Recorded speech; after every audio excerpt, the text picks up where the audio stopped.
अब हम लोग एक बहुत ही इंपॉर्टेंट टॉपिक देखने वाले हैं इन पाइथन का, मेमोरी मैनेजमेंट। सो थोड़ा नहीं ज़्यादा ध्यान देना, क्योंकि ये इतना भी इजी नहीं है रजिस्ट करना।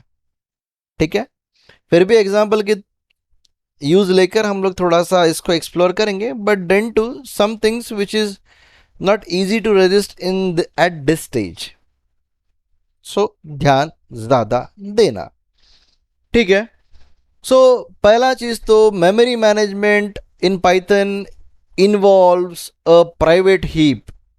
मतलब क्या होता है? See, there are two types of memories. एक होता है स्टैक और एक होता है हीप।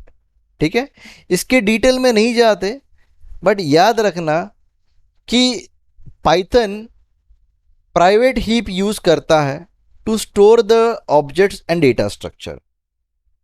ओके, जो कुछ भी प्राइवेट हीप वो बनाता है, ये पाइथन के पास का मेमोरी मैनेजर मैनेज करता है।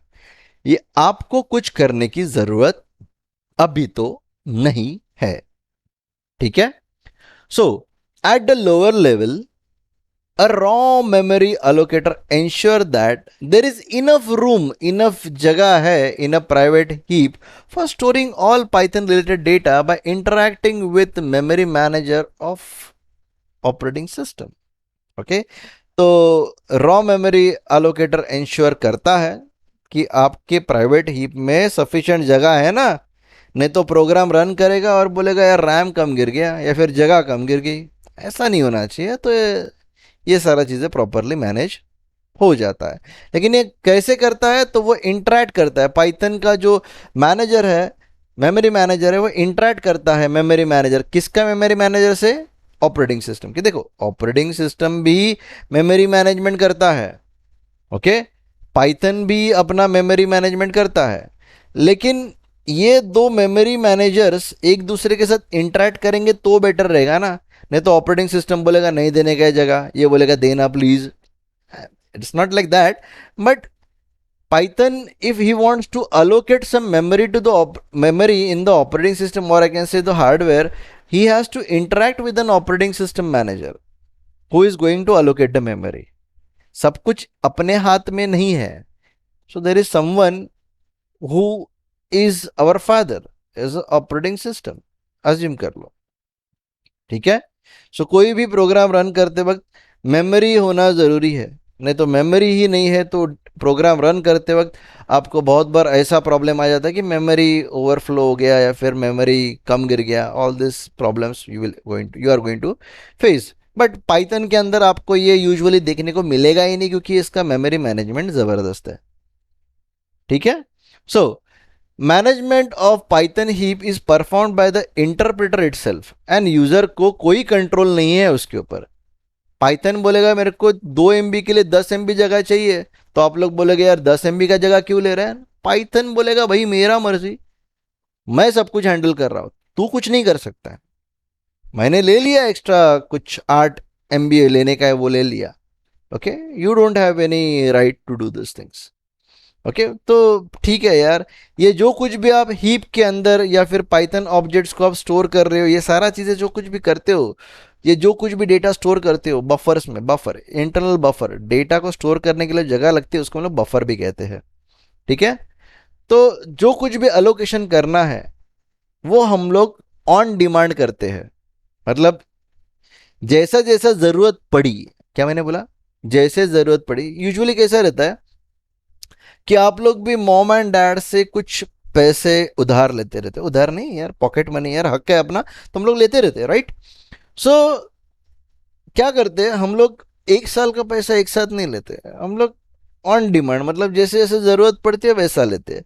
So same thing happens. Python memory manager क्या करता है कि ऑन डिमांड ये मेमोरी अलोकेट करने के लिए रिक्वेस्ट करते रहता है। ठीक है। और ये सारा चीज़ें है ना सी एपीआई फंक्शन से होता है। ओके, ये सारा चीज़ें सी एपीआई फंक्शन से होता है। मतलब ये जो कुछ भी मेमोरी अलोकेशन करना है, बाद में डी अलोकेशन करना है, फ्री करना है, री अलोकेशन करना है, ये सारा चीज़ें सी का ही उठाया है इसने। ठीक है। ठीक है ना, सी से उठाया तो सी का प्रोग्राम लिखकर हम लोग अपना मेमोरी मैनेज कर लेंगे भाई, पढ़ लो। टू अवॉइड मेमोरी करप्शन, बहुत बार आपको ऐसा ब्लू स्क्रीन आ जाता है, बहुत बार देखा रहेगा, या फिर अगर नहीं देखा रहेगा तो you are lucky that you have not seen a blue screen on a computer.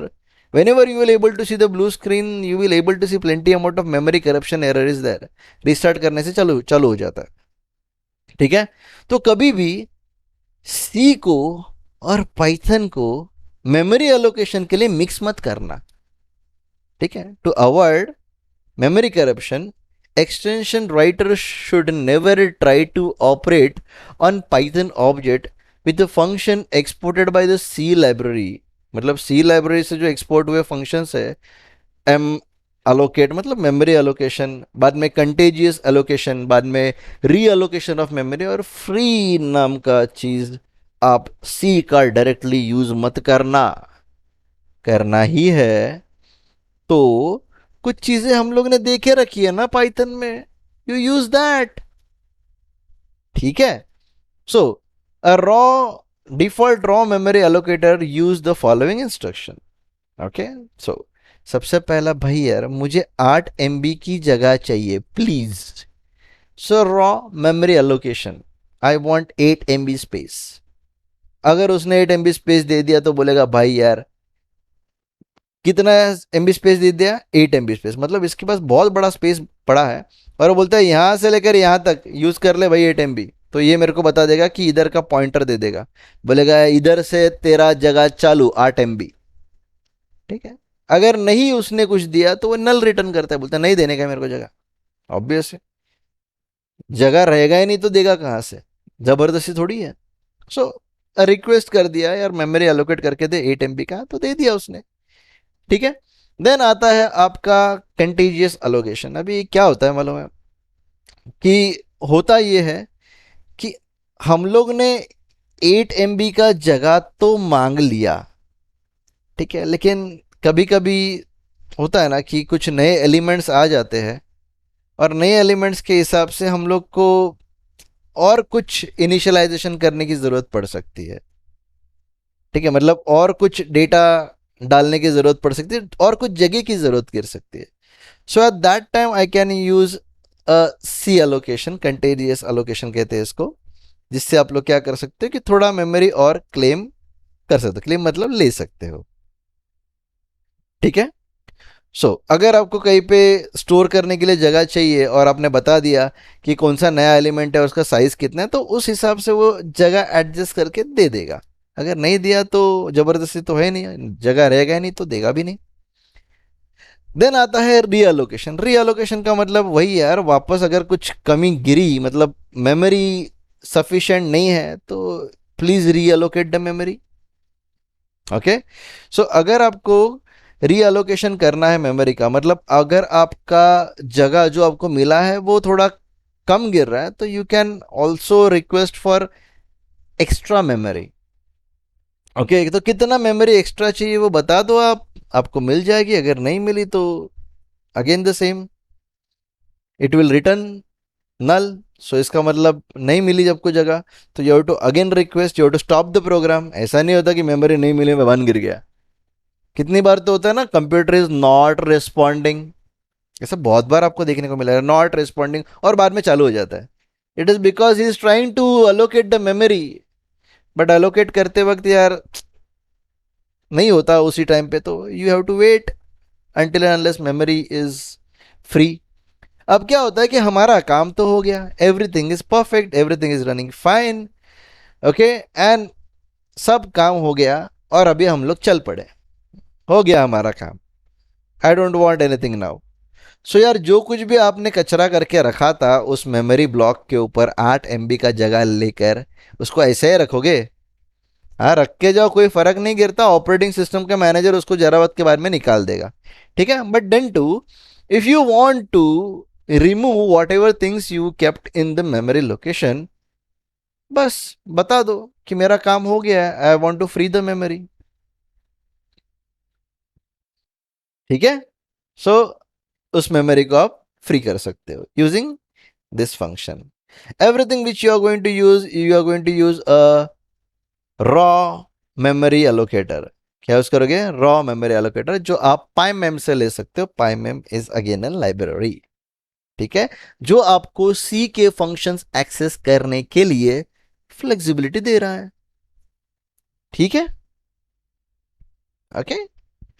Now everything in the Python is an object and the name is used to uniquely identify these objects. So देखते हैं, every object holds its type value and reference count. Okay, क्या होता है समझेंगे। Type मतलब integer, integer मतलब zero से लेकर some values, but it is every time it is an integer. मैंने 10 बोल दिया, 10 is also integer, 0 is also an integer, ठीक है, तो ये होता है उसका टाइप। अब मैंने बोल दिया ए के अंदर 10 रख, तो ए एक वेरिएबल हो गया, क्या हो गया? वेरिएबल। और ए के अंदर मैंने जो वैल्यू रखी है वो वैल्यू का टाइप हो गया इंटीजर। तो ए वेरिएबल है ऑफ टाइप इंटीजर, क्यों? क्योंकि डेटा गया उसके अंदर इंटीजर, ठीक है, ये डायनामिकली एलोकेशन है।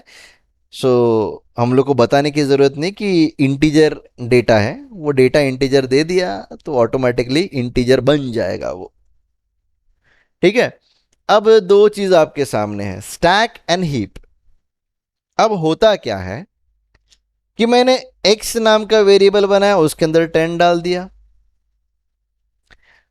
बाद में y नाम का वेरिएबल बनाया, उसके अंदर 10 डाल दिया। भाई यार एक चीज़ बताओ मुझे कि x and y are two variables and I am allocating a memory to x and y to keep the same data, तो इसका मतलब मैं x के लिए अलग मेमोरी यूज करूंगा और y के लिए अलग मेमोरी यूज करूंगा to keep the same data.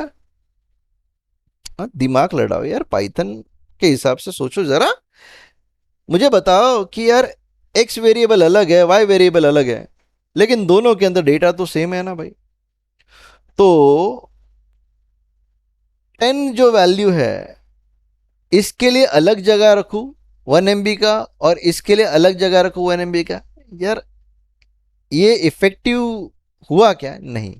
अब होता क्या है, हीप के अंदर बताया जाता है कि यार जो वैल्यू है that is 10 and this 10 is map to x and this 10 is map to y। बोला यार बहुत अच्छा है यार, मतलब 1 MB ही यूज हुआ आपका। 1 MB तो मैं ऐसा एग्जाम्पल दे रहा हूं समझने के लिए, साधा, ओके। सो 10 जो वैल्यू है वो मैंने x को दे दी, 10 जो वैल्यू है वो मैंने y को दे दी। तो यार यहां पे हीप के अंदर आपको एक ही मेमोरी के अंदर काम हो जाएगा।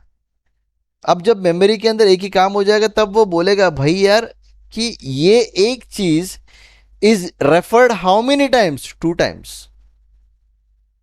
So if this memory allocation is done on this memory block, इसे हम लोग मेमोरी ब्लॉक कहेंगे, तो उसका रेफरेंस काउंट क्या रहेगा? 2 बार, क्योंकि ये 2 बार रेफर हुआ है। अब क्या होता है, थोड़ा सिनेरियो को थोड़ा चेंज कर देते हैं। 11, अरे 11, ठीक है, अब क्या करोगे? कुछ नहीं, ये लो, यहां पे 11 आ जाएगा। ओके, थोड़ा colour change, this should be 11, ठीक है। तो उस हिसाब से अगर ये 11 है, इसका मतलब क्या हो गया कि ये 11 यहां पे चला गया और ये 10 यहां पे चला गया। अब उसने सेम मेमोरी लोकेशन यूज नहीं किया, उसने अलग अलग मेमोरी लोकेशन यूज किया क्योंकि वैल्यू अलग था, ठीक है। और दोनों का आप रेफरेंस काउंट देखोगे तो 1 1 ही आएगा ना, ठीक है। दोनों का रेफरेंस काउंट क्या आएगा? 1 1 ही आएगा, क्योंकि the thing which you are stored in heap is pointing to a particular variable, और this is use how many times? This use only 1 time, this is use only 1 time, so reference count is 1, ठीक है। अब दोनों के अंदर value है ना same है, जो हम लोग ने पहला एग्जांपल देखा था वो देखते हैं। अभी यहां पे मैं लिखता हूं इफ, इफ का मतलब पता है ना, अगर, अगर, ठीक है, तो अगर मगर बाजू में रखो। मैं लिखता हूं 10 = 10। ओके, क्या 10 = 10 है? मतलब साधा लैंग्वेज में, मतलब लेमन लैंग्वेज में, तो आप क्या बोलोगे? Yes, right. ओके, तो अब यहां पे आईडी एक्स लिखता हूं, तो आईडी रिटर्न करता है क्या? कि आईडी या फिर वैल्यू ऑफ एक्स। ओके, तो ID is nothing but a memory location, दिमाग में ये रख देना। तो इसका मेमोरी लोकेशन है 101। ओके, H101H, या फिर कुछ भी हेक्साडेसिमल रहेगा तो HAX ऐसा कुछ तो आ जाएगा, लेकिन यहाँ पे 101 ही लिख देना, ठीक है भाई। तो ID of x is 101। Then यहाँ पे आईडी ऑफ वाई 101 रिटर्न करेगा। मतलब यहाँ पे अगर आप दोनों का आईडी चेक करोगे तो ये दोनों 101 रिटर्न कर रहे हैं। मतलब क्या हुआ कि even these both the variables are different, these both the variables are pointing to same memory location, so ये दो लोग अलग नहीं, एक ही है। यार मेमोरी बच गया, काम अच्छा है ना अपना। ठीक है, so this how the memory management is done in some simpler terms. समझे?